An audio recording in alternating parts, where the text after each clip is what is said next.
Well, there's a little video of them loading up my truck. Hi, everybody. So there's my trailer. He's already put one load in. It's 1 yard. This is yard number 2.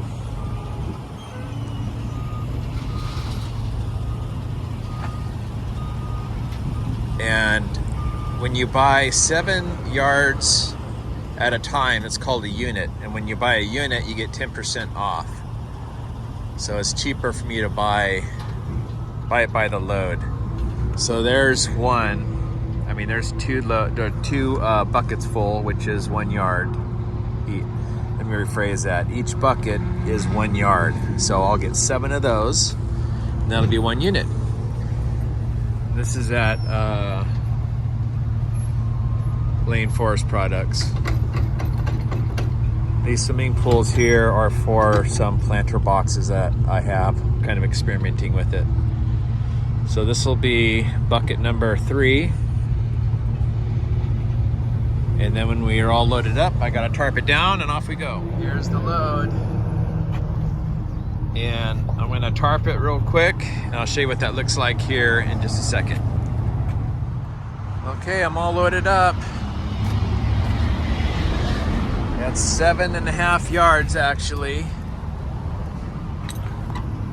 And I've got this tarp that I put on here, strap it down so it doesn't all blow out by the time I get home. Clean some of this stuff off. Try not to let it blow out onto the road. Technically I could get a ticket for that. But that's a whole unit of bark. Next stop, the homestead. I love this place. I get soil from here too for the garden. Anyway, that's it.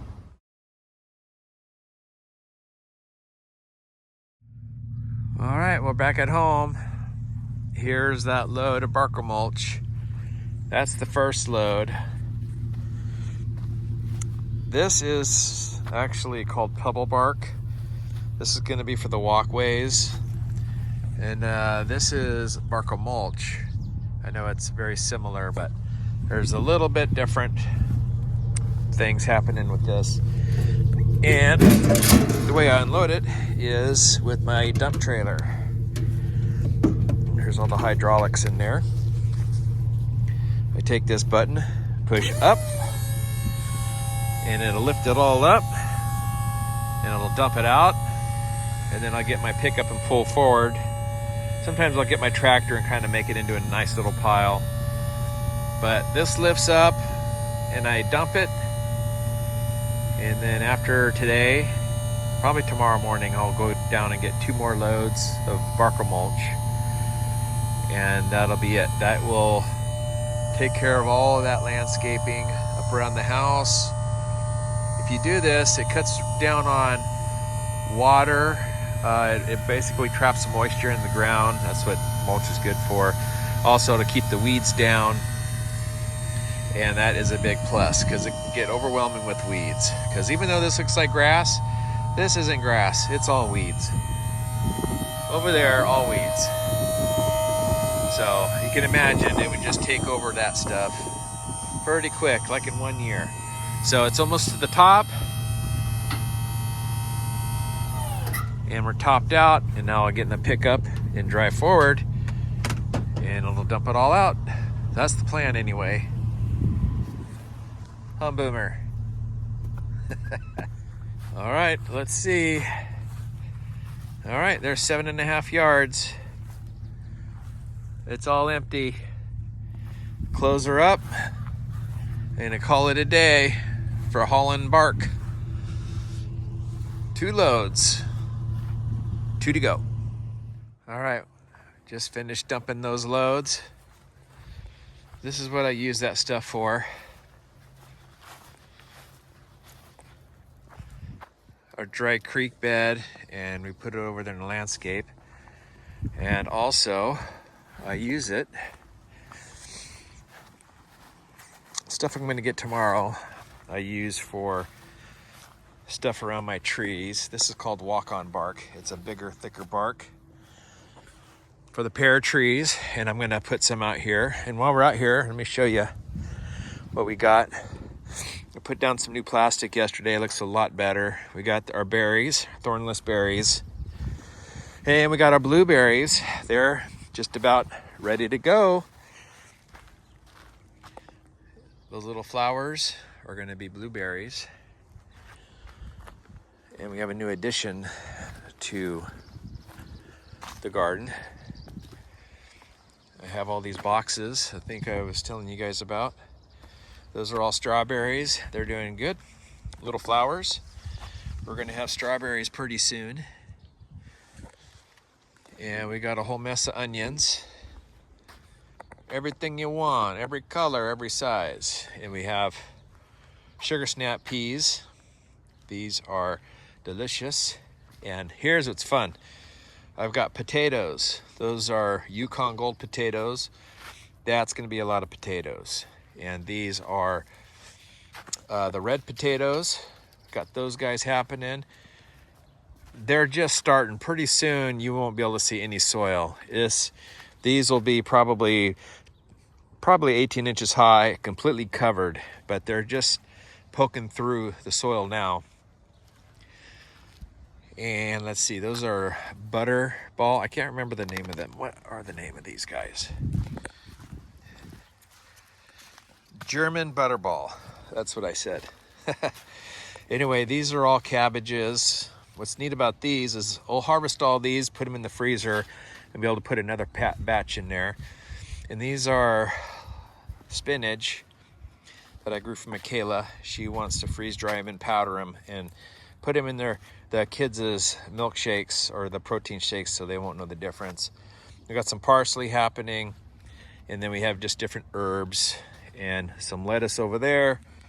These little guys they've got a little problem. This is basil. They're gonna have to be removed and replanted. But everything else is going pretty good. This is pretty exciting. We've got all these asparagus. Lots of asparagus. We've been eating asparagus, freezing asparagus, giving lots of it away. But these babies are awesome. Love the asparagus. I'll be pickling a bunch. These are perfect size right here. Oh yeah, beautiful. I really get a kick out of going to the grocery store and seeing how much these cost. Yesterday I was at Safeway.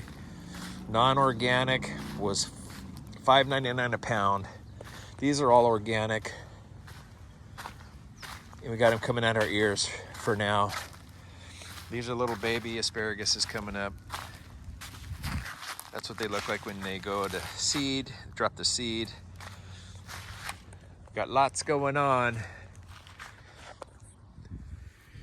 Well, here's the cover crop. I ran out of time last night, got dark on me, but I'm starting to pull it down. And what that's gonna do is put organic matter back into the soil. I will till it up here in the next probably 4 or 5 days once it dries out pretty good. I'll put that into the soil, and that's clover, and that's called, well, what it does, it's what's called a nitrogen fixer. And that clover, the roots of the clover puts nitrogen back into the soil. So it matters on what you grow for a cover crop, and I need more nitrogen, so that's what the cover crop of clover is doing for me. And we've got green beans here. Nothing's germinated yet. And we have some stuff down there, but what I wanted to show you is I just finished my greenhouse. It took me forever, but I just put the straps up there, those black straps, and I got the roll-up sides, so I can roll up the sides when I need to.